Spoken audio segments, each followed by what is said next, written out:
Hello friends, welcome to e learning classes. Friends, आज है 23 जुलाई 2020 और 23 जुलाई के जितने भी इंपॉर्टेंट क्वेश्चंस हैं सारे क्वेश्चंस को डिस्कस करेंगे इस वीडियो में। इसकी पीडीएफ आपको टेलीग्राम पर मिल जाएगी और चैनल को सब्सक्राइब कर लो। प्लीज़ वीडियो को पूरा देखा करो स्टूडेंट, जिससे कि सारी नॉलेज आपको हो। ये क्वेश्चंस बीच में देख कर छोड़ दोगे तो काफ़ी सारे क्वेश्चंस हैं करंट अफेयर्स में, कोई भी क्वेश्चन कहीं से भी आ सकता है। तो सारे क्वेश्चंस को ठीक से देखा करो। 10 से 12 मिनट की वीडियोस होती है, ज़्यादा लंबी वीडियो नहीं होती है। चलो शुरुआत करते हैं आज के पहले क्वेश्चन की। आज का पहला क्वेश्चन है, हाल ही में भारत की कौन सी आईटी कंपनी ने अमेरिका की इन्वेस्टमेंट फर्म वेंगॉर्ड के साथ 1.5 अरब डॉलर की डील की है? तो देखो, ये भारत की कौन सी आईटी कंपनी है जिसने अमेरिका की इन्वेस्टमेंट फर्म वेंगॉर्ड के साथ 1.5 अरब डॉलर की डील की है? तो आंसर इसका होगा पहले क्वेश्चन का बी, इन्फोसिस। भारत की इन्फोसिस आईटी सेक्टर की कंपनी है जिसने अमेरिका की कंपनी के साथ 1.5 अरब डॉलर की डील की है। क्वेश्चन नंबर 1 का आंसर बी है। देखोगे, इसके बारे में जानते हैं। इन्फोसिस, देखो जहां पर लिखा हुआ है इन्फोसिस, इसके नीचे भी लिखा हुआ है अमेरिका के साथ 1.5 अरब डॉलर की डील। अब देखो, इसमें इन्फोसिस के बारे में जान लेते हैं थोड़ा सा। तो इन्फोसिस के बारे में देखोगे, इसकी स्थापना कब हुई थी? इन्फोसिस की 7 जुलाई 1981 को इसकी स्थापना हुई थी। इसके संस्थापक में कौन कौन सदस्य हैं? एन आर नारायण मूर्ति और नंदन नीलेकणी। ये इंपॉर्टेंट हैं दोनों, ठीक है। हैं तो और भी कई सारे, लेकिन एन आर नारायण मूर्ति और नंदन नीलेकणी। इसका हेडक्वार्टर कहाँ पर है? बेंगलोर में है, कर्नाटक में पड़ता है बेंगलोर। इसकी राजधानी भी है। दुनिया भर में ये सेवा देता है। मुख्य लोग कौन कौन हैं दोस्तों इसके? नंदन नीलेकणी जो इसके अध्यक्ष हैं इस टाइम पर, और सलिल पारेख जो इसके एमडी और सीईओ हैं। सलिल सलिल पारेख जो एमडी और सीईओ हैं। देखो, इसके बारे में थोड़ा सा देख लेते हैं। जैसे कि यहाँ पर लिखा हुआ है, इन्फोसिस ने की भारत की सबसे बड़ी डील। इन्फोसिस ने की सबसे बड़ी डील, 1.5 अरब डॉलर का निवेश करेगी अमेरिका की इन्वेस्टमेंट कंपनी वेंगॉर्ड। ये इसमें लिखा हुआ है, वही सारी चीज़ें इसमें रिपीट है। क्वेश्चन नंबर 2 की तरफ आते हैं। क्वेश्चन नंबर 2 है दोस्तों, हाल ही में राज्यपाल लालजी टंडन का निधन हो गया है। वह किस राज्य के राज्यपाल थे? प्रेजेंट में राज्यपाल थे। काफ़ी इंपॉर्टेंट रहेगा, इसलिए क्वेश्चन इंपॉर्टेंट लिख लो, एक पेपर में आ सकता है। तो इसका आंसर होगा दोस्तों मध्य प्रदेश। मैं बताता भी रहा हूँ आपको हर बार, जब भी मध्य प्रदेश से रिलेटेड कोई भी क्वेश्चन आया है मैंने आपको हमेशा राज्यपाल और उसके सीएम बताए हैं। किसी भी स्टेट का हो, मैं राज्यपाल सीएम सबके बताता हूँ। तो मध्य प्रदेश के थे लालजी टंडन, जिनका अभी हाल ही में निधन हो गया है। तो एक बारी मैं इनकी फोटो भी आपको दिखा देता हूँ। तो ये थे लालजी टंडन, जिनकी हाल ही में डेथ हो गई है। मध्य प्रदेश के राज्यपाल थे। जबकि मध्य प्रदेश के सीएम कौन है प्रेजेंट में? शिवराज सिंह चौहान। कौन है? शिवराज सिंह चौहान। क्वेश्चन नंबर देखोगे 3 है, भारत के किस राज्य ने वर्ष 2022 तक प्राकृतिक तरीके से खेती करने वाला प्रदेश बनने का लक्ष्य रखा है? देखो, इससे पहले सिक्किम भी प्राकृतिक तरीके से खेती करने वाला राज्य बन चुका है। अब 2022 तक कौन सा राज्य है जो प्राकृतिक तरीके से खेती करने वाला राज्य बनने जा रहा है? तो इसमें होगा आंसर हिमाचल प्रदेश। कहाँ होगा? हिमाचल प्रदेश। अब हिमाचल प्रदेश के बारे में दोस्तों बात करें, हिमाचल प्रदेश के सीएम कौन है? जयराम ठाकुर। कौन है? जयराम ठाकुर यहाँ पर सीएम है। इसके गवर्नर कौन है? बंडारू दत्तात्रेय। बंडारू दत्तात्रेय, ये कौन है यहाँ पर? सीएम है। हिमाचल प्रदेश की कैपिटल क्या है? शिमला। और एक दूसरी कैपिटल क्या है? धर्मशाला। ठीक है, धर्मशाला स्टेडियम भी काफ़ी फेमस है यहाँ का क्रिकेट के लिए। आगे देखोगे, इससे रिलेटेड इंफॉर्मेशन में क्या है? हिमाचल प्रदेश को वर्ष 2022 तक प्राकृतिक तरीके से खेती करने वाला प्रदेश बनने का लक्ष्य रखा गया है। इसे हासिल करने के लिए अभी तक प्रदेश की 3,226 पंचायतों में से 2,945 में प्राकृतिक खेती शुरू कर दी है। 281 पंचायतों में प्राकृतिक खेती की शुरुआत की जानी है। तो इसके बाद ये क्या बन जाएगा? कंप्लीट बन जाएगा। ठीक, आगे देखते हैं दोस्तों। क्वेश्चन नंबर 4 है आज की वीडियो का, 22 जुलाई को पूरे भारत में कौन सा दिवस मनाया जाता है? 22 जुलाई को पूरे भारत में दोस्तों दिवस मनाया जाता है। ऑप्शन नंबर सी है इसका। ऑप्शन सी है राष्ट्रीय, सॉरी ऑप्शन नंबर इसका डी है। ठीक है, ये सी नहीं है इसका ऑप्शन। रुको मैं एक बार कट कर देता हूँ। ऑप्शन नंबर क्या है इसका? डी है। 22 जुलाई को राष्ट्रीय झंडा अंगीकार दिवस मनाया जाता है। 22 जुलाई को कौन सा मनाया जाता है? राष्ट्रीय झंडा अंगीकार दिवस मनाया जाता है। तो काफ़ी इंपॉर्टेंट रहेगा। हमारे झंडे को अंगीकार किया गया था 22 जुलाई को। पेपर में आता रहता है क्वेश्चंस, तो देख लेना। नेक्स्ट क्वेश्चन की ओर बढ़ते हैं दोस्तों। क्वेश्चन नंबर 5 है, हाल ही में आईसीसी ने किस देश में होने वाले T20 वर्ल्ड कप को कोरोना के कारण स्थगित कर दिया है? तो T20 वर्ल्ड कप को कोरोना के कारण स्थगित कर दिया है। और ये होना कहाँ पर था दोस्तों? तो 5वें क्वेश्चन का आंसर है डी, ऑस्ट्रेलिया में होना था। ऑस्ट्रेलिया में होना था T20 वर्ल्ड कप, लेकिन इसको कोरोना के कारण स्थगित कर दिया गया है। अब बात सबसे पहले हम ऑस्ट्रेलिया की कर लें, तो ऑस्ट्रेलिया के जो पीएम हैं उनका नाम है स्कॉट मॉरिसन। क्या नाम है? स्कॉट मॉरिसन, पहली बात। और ऑस्ट्रेलिया की जो कैपिटल है उसका उसका नाम है कैनबरा।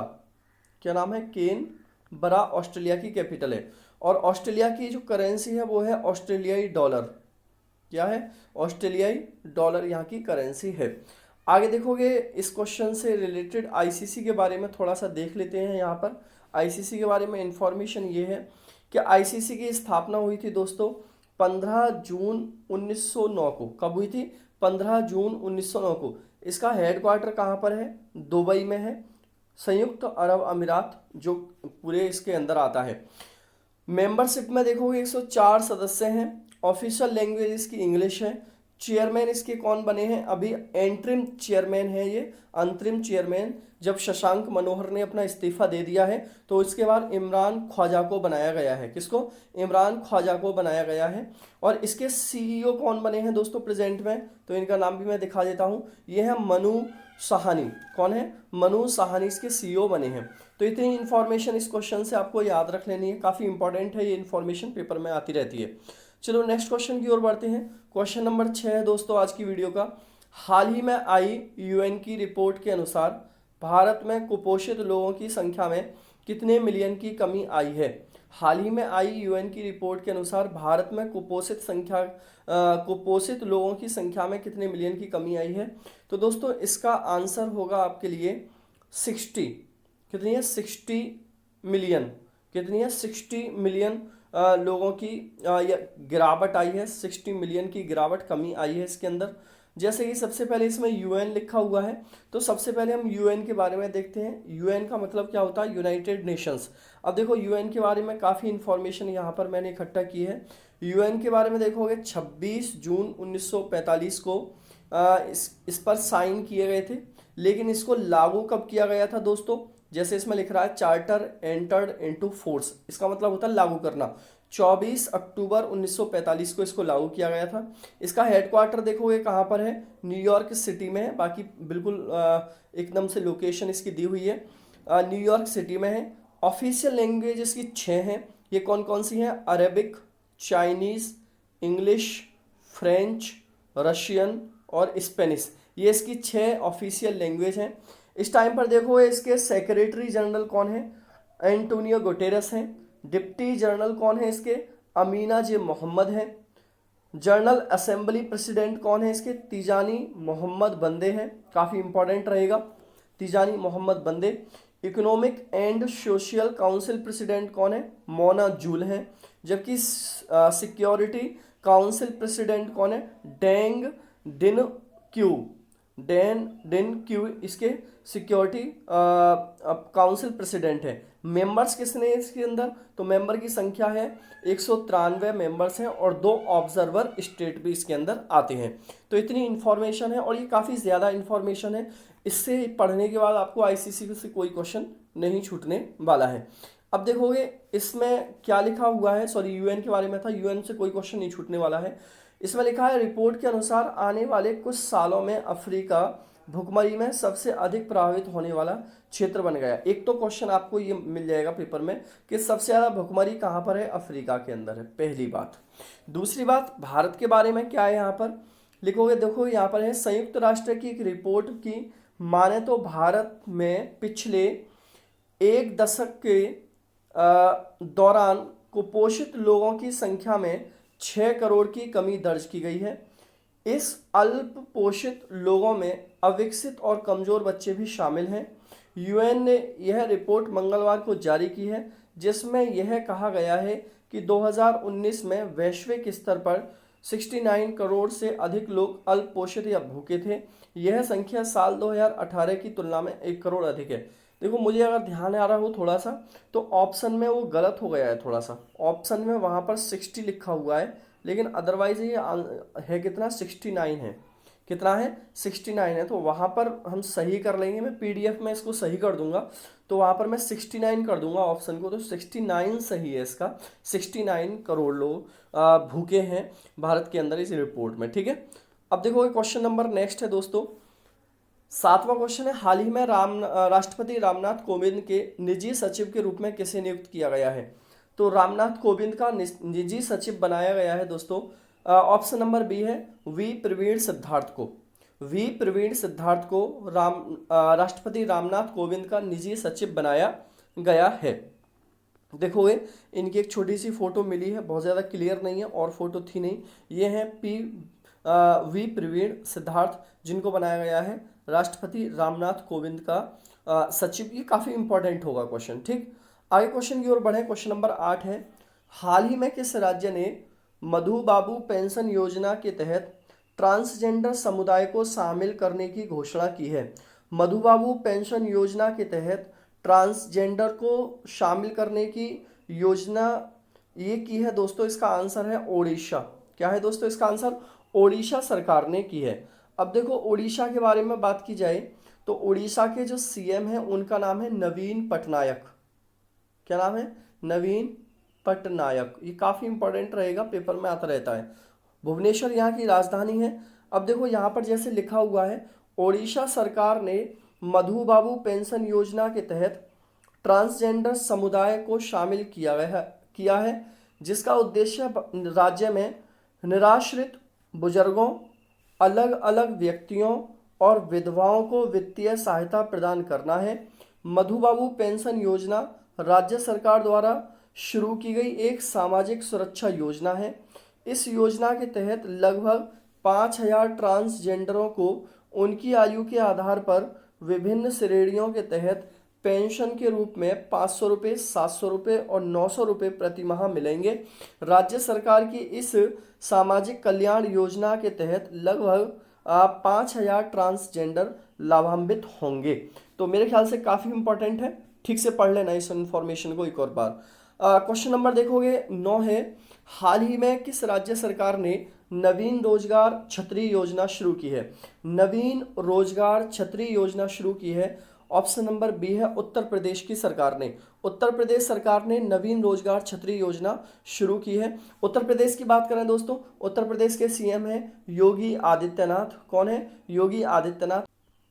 आगे देखोगे, इसमें दिया हुआ है जिस तरीके से, नवीन रोजगार छतरी योजना का शुभारंभ उत्तर प्रदेश के मुख्यमंत्री योगी आदित्यनाथ जी के द्वारा 18 जुलाई 2020 को कालिदास मार्ग पर आयोजित कार्यक्रम में वीडियो कॉन्फ्रेंसिंग के माध्यम से राज्य के अनुसूचित जाति के गरीब व्यक्तियों के सर्वांगीण विकास के लिए किया गया। इस अवसर पर इस योजना के तहत पंडित दीनदयाल उपाध्याय स्वरोजगार योजना के 3,484 लाभार्थियों के खाते में 17 करोड़ 42 लाख रुपए मुख्यमंत्री जी के द्वारा ऑनलाइन हस्तांतरित किए गए, जिससे उन्हें रोजगार प्राप्त हो सके।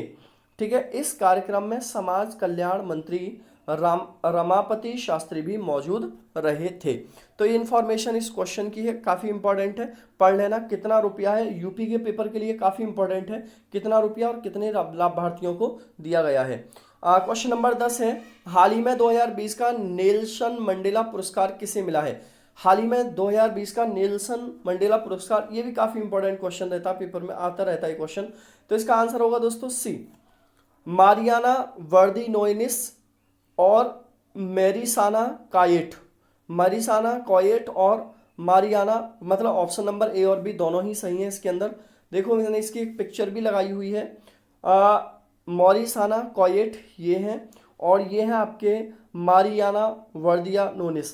ठीक है, इन दोनों की पिक्चर है, ये देखोगे इसमें लिखा हुआ 2020 का नेल्सन मंडेला पुरस्कार विजेता चुने गए हैं। और इनको ये पुरस्कार किसने दिया है? संयुक्त राष्ट्र महासभा के अध्यक्ष तिजानी मोहम्मद बंदे ने यह पुरस्कार की घोषणा की है। तो एक काफ़ी इंपॉर्टेंट है इन्फॉर्मेशन।